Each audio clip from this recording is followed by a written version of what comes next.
if you're about to go prop shopping, hold on. Watch this video first so you make a more informed decision.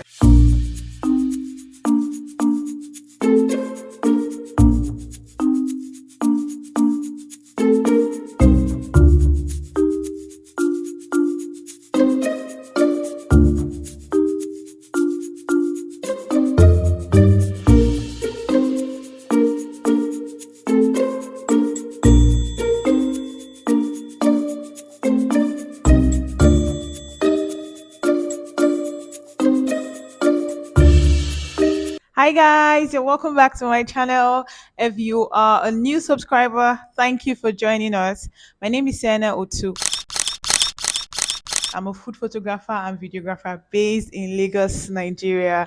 I'm always really excited when I have to film for YouTube because it means that I get to share content with you, I get to interact with you. And for me, YouTube is a very positive space where people cheer you on. And I think lastly is the fact that I have been consistent. Like since I decided that I was going to be sharing YouTube videos in 2022, every week I have shown up. And is it shown up or showed up? I've showed up. And that means that whenever you decide to set a goal, if you are really serious about it, there is nothing absolutely impossible for you to achieve. If you are about to shop for props for your food photography, hold on, don't buy those props yet. Because in today's video, I'm going to be taking you through 5 props that you need for your food photography. Now, when I first began my food photography, I was not really sure about the kind of props I needed. So I went to market and I just bought a ton of plates that looked beautiful to my eyes and cutlery and just a lot of things, different things. But in the end, I realized that I didn't even need all those things. And today I've had to give out some of them. Some of them are just there, I don't use them. And if you're like me and you don't have a lot of money to waste, you want to be sure of what you're buying before you even go to market. First prop you need as a food photographer is plate. Very predictable, yeah? Because without plates, man, what are you snapping? But not just any kind of plate. So there are 3 things I consider when I'm buying a plate. Number one, the color of the plate. I love colors like white, brown, gray. Yeah, I love green too. So I love colors like that because I feel like it's easier for me to style meals with them. So I'd pick um, a white plate over some color that I cannot pronounce because I don't want to have to struggle with how to style the plate. The second thing I consider is the style of the plate. So I would pick a plain color plate over a pattern plate because I feel like a lot of times our food already looks busy and our food is supposed to be the king, the star of the meal. So when the patterns on your plate are now competing with the food, I feel like it takes away the entire aim of food photography, styling, and all of that. So I'd pick a plain colored plate over a pattern plate. Now, there's sometimes where I can use a pattern plate. Like I have some patterned plates in my studio design. So there are times that I can pick this, but then it's very rare. Like I would use them in my photography, but very rare.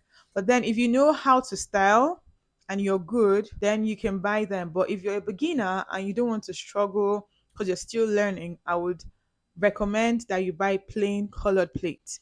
Now, the third thing I consider is the depth of the plate. So for me, I believe shallow plates are easier to style food in than plates that are deep. Because with plates like this, I know that you have to put in a lot of food or put a bowl down and then put the food on top of it. But then if you're going out to buy props now and you're about to buy a plate, the advice that you pick a plate that is shallow than a bowl that is deep like this. Because why would you want to waste time putting another bowl inside and then put the food on top of it when you can actually buy a bowl that is shallow and just use it?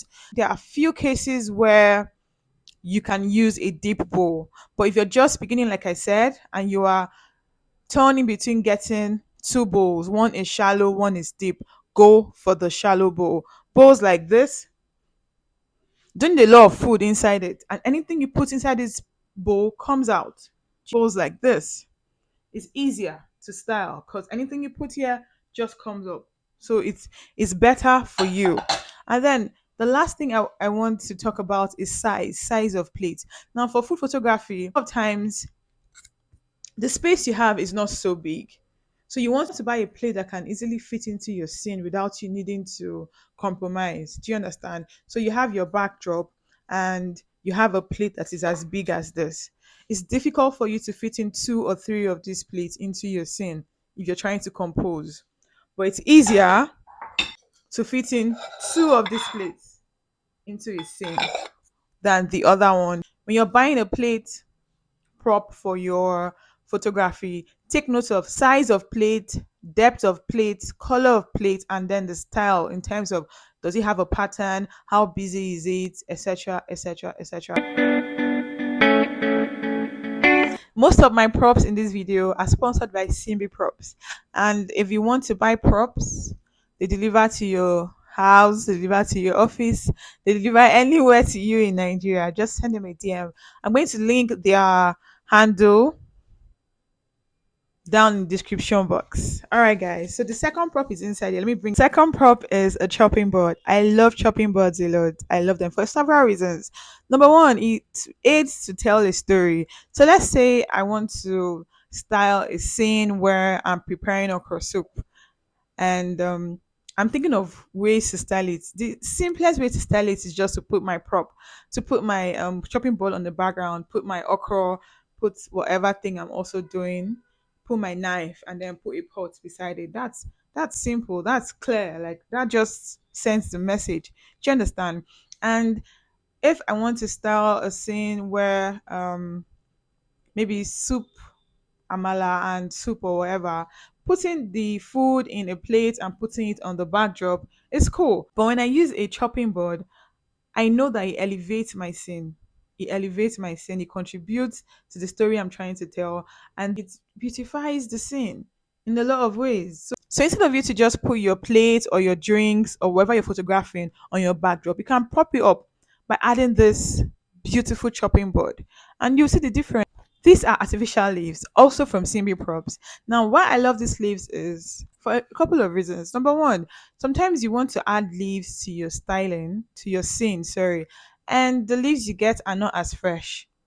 Secondly, you buy the leaves fresh and then it gets wilted or it's just not so good again for you to use it the following day, and then you're back to square one looking for fresh leaves to use.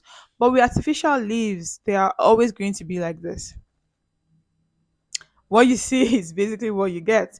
And so you can add this to any scene, whether it's Greek yogurt or your soup or whatever you want to photograph. This comes in handy because this is green and this is supposed to symbolize some level of freshness or nutrition. So adding this to your scene adds to tell your story, adds color to your scene because with food we love colors and green is one color that we really embrace in food photography. So this would work for any kind of styling. So even if you don't want to use a lot of props, because the goal with styling is to make everything as simple as possible. And with this, you don't even need to use a lot. You don't need to use your chopping board. Just put this, add this to your normal place in the scene or your product, and there's a whole world of difference. The fourth prop I want to talk about are napkins. Now, every food photographer will tell you that there was a time when they were styling a scene and something just didn't come out the way they wanted it. Something looked a bit off. And then they added a napkin. And immediately they added that napkin, it was like, wow, this was what the scene was missing all along. Napkins are very essential props. You can buy the plain ones, you can buy the like this one has the artificial leaves on it.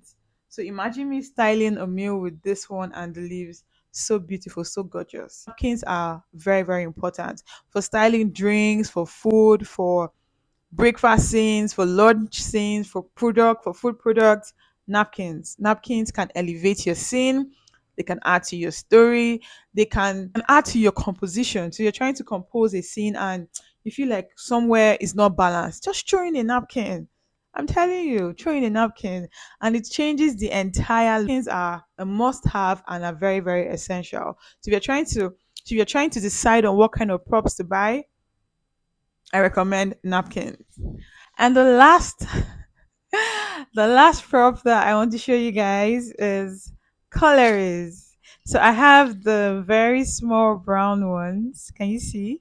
And I have this other ones, bigger brown ones, and then just your normal regular steel. Or is this aluminium? What do they call it? You guys understand. I also have them in different sizes because okay, let me show you guys the small sizes.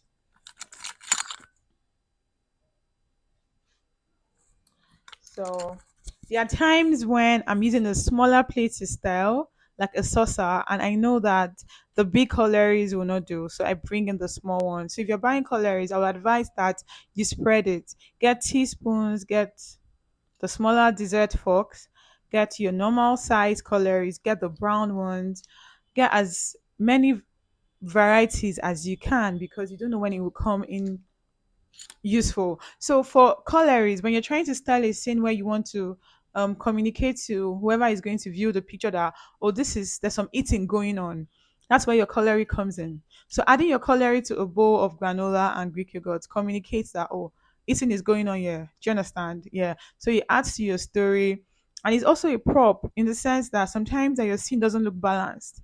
So you put a bowl of food and then it doesn't look balanced. So you can just add your napkin, add your chopping board, and then add your spoon on the chopping board, and it comes out looking good. So again, try to get this in as many varieties as possible because you never can tell where it would come in handy. So there are times where I'm using my wooden plate and then it's the wooden spoon that I feel goes with that. Do you understand? And then for the steel ones, my only issue with the steel ones is that sometimes it reflects the scene or the light. So you see this happening here, it can be a problem. So I would advise that you go with cutleries that are less likely to have this reflection. Like these rusty cutleries that are like antique. Yeah, you can get this kind of cutleries that are not as bright and shiny as this.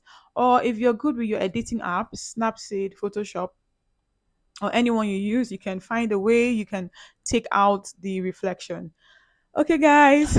So I want to give a shout out to the Cooking Angel. This is my first YouTube shout out. When I began this journey, I needed a lot of encouragement. And the Cooking Angel doesn't just subscribe and comment. She also takes my videos to her Instagram story to share and asks her followers to watch and subscribe. And that means a lot to me. So if you're seeing this Cooking Angel, thank you, thank you, thank you.